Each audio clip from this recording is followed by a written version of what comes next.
Trump, Modi పరస్పరం పలకరించుకున్నారు. Hi bye అనుకున్నారు. ట్రంపే మోడీకి ఫోన్ చేసి మరి చాలా విషయాలు మాట్లాడారన్నారు. వైట్ హౌస్ సాక్షిగా వచ్చే ఫిబ్రవరిలో వైట్ హౌస్కి భారత ప్రధానమంత్రి నరేంద్ర మోడీ గారు వస్తారని కూడా ట్రంపే వెల్లడించారు. అసలు ఇక్కడ ఏం జరిగింది? మోడీ ట్రంప్ ఫోన్ చేశారా? ట్రంపే మోడీకి ఫోన్ చేశారా? సమరమా, సామరస్యమా? ఈ రెండింటి విషయం మనం మాట్లాడుకుందాం. మొదటగా మోడీయే ట్రంప్కి ఫోన్ చేస్తారనుకున్నారు. కానీ ఆకస్మికంగా ట్రంప్ నుంచి మోడీకి ఫోన్ వచ్చింది. మొదలు శుభాకాంక్షలు తెలిపిన ఫోన్ మోడీ చేశారు. అయితే ట్రంప్కు శుభాకాంక్షలు తెలియజేసుకుంటూ గెలిచిన తర్వాత. కానీ గెలిచి అధికారంలోకి వచ్చి 20 జనవరి 2025 నాడు ప్రమాణ స్వీకారం చేసిన తర్వాత 72 ఎగ్జిక్యూటివ్ ఆర్డర్స్ను, అంటే అంతకుముందు ఉన్న జో బైడెన్ జారీ చేసిన 72 ఎగ్జిక్యూటివ్ ఆర్డర్స్ను రద్దు చేయడమే కాకుండా అనేక కొత్త నిర్ణయాలను ఆయన ప్రకటించారు. అంటే కొత్త నిర్ణయం కాదు, పాతవే. ఎప్పుడైతే ఆయన ఎన్నికలప్పుడు వాగ్దానం చేసిండో, ఎన్నికలప్పుడు తన మేనిఫెస్టోలో పెట్టుకున్నాడో, తాను ప్రచార సభల్లో చెప్పిండు అవే. అంటే చేసింది చెప్తాడు, చెప్పింది చేస్తారు. అది జరిగింది. ఆ క్రమంలో చూస్తే మనకు ఎప్పుడైతే ట్రంప్ ఆనాడు ఎన్నికల ప్రచార సభల్లో చెప్పినట్టే, తన ప్రణాళిక ప్రకటించినట్టే ఒక 4-5 నిర్ణయాలు తీసుకున్నాడు. ఒకటేమో జన్మతా పౌరసత్వం అక్కడ ఉన్నది, దాన్ని రద్దు చేస్తూ ఎగ్జిక్యూటివ్ ఆర్డర్ చేశాడు. అట్లాగే పనామా విషయంలో కానీ, అట్లాగే మనకు వీటిల్లో ఎగ్జిక్యూటివ్ ఆర్డర్స్ లాభం లేదు. ఎందుకంటే విదేశాలకు సంబంధం కనుక గ్రీన్లాండ్ కొనడం కానీ, మెక్సికో వైపు నుంచి వచ్చే దానిలో మరొక ఎగ్జిక్యూటివ్ ఆర్డర్ జారీ చేసింది ఏంటంటే, దక్షిణ అమెరికాలో, అంటే అమెరికాకు దక్షిణంగా ఉన్న మెక్సికో సరిహద్దులలో ఎమర్జెన్సీ విధించారు. అంటే అక్రమ వలసదారులు నాపాలని చెప్పి. ఇప్పటికీ ఆ ఎగ్జిక్యూటివ్ ఆర్డర్ అమల్లో మొదలైంది. ఇప్పటికీ అక్కడి నుంచి చాలామంది అక్రమ వలసదారులను విమానంలో వాళ్ళ దేశానికి పంపిస్తున్నారు. సరే, అక్కడ కొంత వివాదం జరుగుతుంది. ఏంటంటే మెక్సికో దేశం కూడా ఏమంటుంది, మా పౌరులు వెనక్కి పంపిస్తే మాకు అభ్యంతరం లేదు, కానీ వేరే వాళ్ళు ఎవరో మా దేశం ద్వారా, అంటే మెక్సికో ద్వారా అమెరికాలో ప్రవేశించిన విదేశీయులు ఇంకా వేరే దేశస్తులు ఉన్నారు కదా, వాళ్ళని మా దేశం పరిస్థితి మేము ఎందుకు భరిస్తాం, మేము వాళ్ళ మళ్ళీ తిప్పి పంపుతామని వాళ్ళు అంటున్నారు. ఈ దశలో మొన్న మన సోమవారం నాడు ట్రంప్ మోడీకి ఫోన్ చేశారు. అందులో ఒక హెచ్చరిక చేసినట్టు ఒకటి వస్తుంది. ఎందుకంటే వాళ్ళిద్దరి మధ్య మాటలు మనం ఎవరో వినలే కనుక ఏం చేసిందో ఊహాగానాలు చేయొచ్చు. మొదటిది ఏంటంటే, మీ దేశం నుంచి అక్రమ వలసదారులు, అంటే ఇమ్మిగ్రెంట్స్ ఎవరైతే ఉన్నారో వాళ్ళు ఇల్లీగల్ ఇమ్మిగ్రెంట్స్గా ఉన్నవాళ్ళు, చదువు కోసం వచ్చి మళ్ళీ పార్ట్ టైం అక్కడ ఉద్యోగాలు చేసుకుంటున్న వాళ్ళని వెనక్కి పంపిస్తాం, మీరు తీసుకుంటారా లేకుంటే మమ్మల్ని బలవంతంగా పంపించమంటారా అని ఒక హెచ్చరిక చేసినట్టు ఒక వార్త వస్తుంది. అది ఎంతవరకు నిజమో కానీ, 2 దేశాల మధ్య సామరస్య సంబంధాలు ఉంటాయని మేము మాట్లాడుకుంటామని ఫిబ్రవరిలో మోడీని స్వయంగా వైట్ హౌస్కి ఆహ్వానిస్తున్నానని చెప్పి ట్రంప్ సానుకూలంగానే స్పందించాడు. అంటే ఇట్లా హెచ్చరిక చేసిండా, సామరస్యమా సమరమా? అంటే సామరస్యమే అనే దాని మీదే ట్రంప్ మాట్లాడింది మనకు అర్థమవుతుంది. దాన్ని బట్టి అర్థం చేసుకోవాల్సింది ఏంటంటే, ఇల్లీగల్ ఇమ్మిగ్రెంట్స్ విషయంలో మాత్రమే మీ భారతదేశం వాళ్ళని వెనక్కి తీసుకోండి అని కోరినట్టు, కోరడం వేరు, హెచ్చరిక చేయడం వేరు. అంటే కోరే క్రమంలో వాళ్ళు మీరు తీసుకోకపోతే మేము బలవంతంగా పంపిస్తామని ఒక మాట అన్నట్టే లెక్క కదా. కనుక సామరస్యం ఉంది, సామదాన భేద దండోపాయాల్లో 4 సామరస్యం ఉంది, సమరం కూడా ఉంది. మీరు తీసుకోకపోతే మేము పంపిస్తామంటే అదే కదా, సమరమే కదా.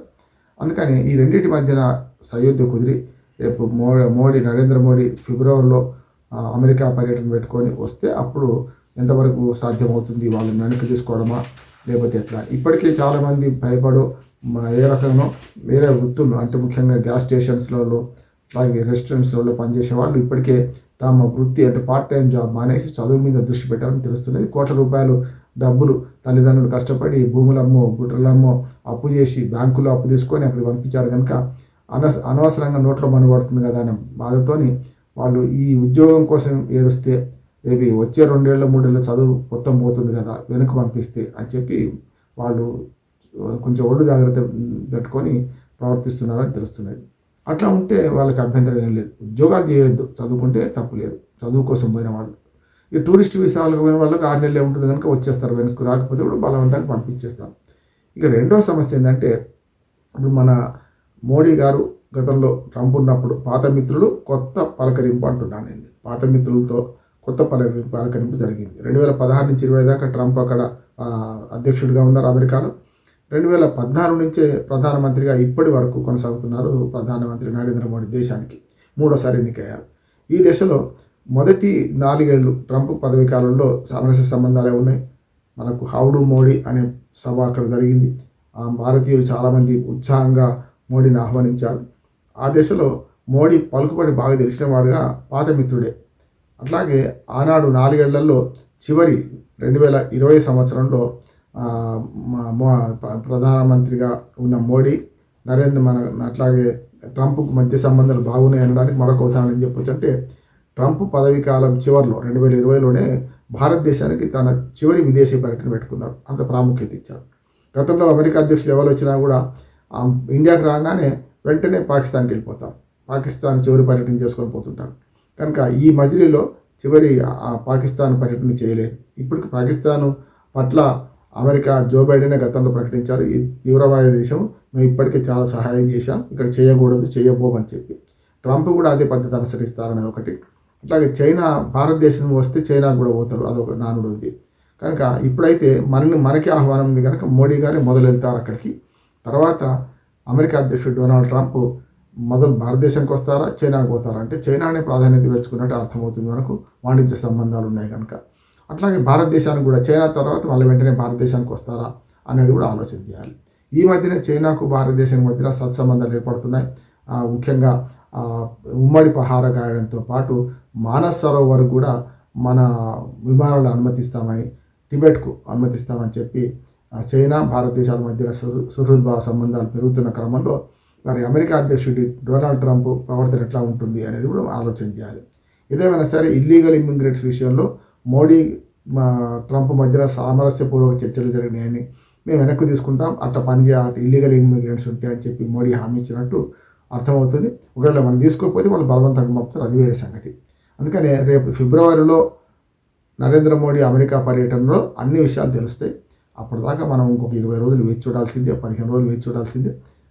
అప్పటిదాకా మనం అనుసరిస్తున్న పద్ధతి ఏదైతే ఉందో, మన నైపుణ్యం వాళ్ళకి అవసరం ఉంది, వాళ్ళ డాలర్లు మనకు అవసరం ఉన్నాయి. కనుక ఉద్యోగాల కోసం పోయేవాళ్ళు లీగల్గా పోయే వాళ్ళకి ఎలాంటి దోకా లేదు. జన్మతా పౌరసత్వం అనే విషయంలో మాత్రమే బర్త్ టూరిజానికి అడ్డుకట్ట పడుతుంది ఖచ్చితంగా.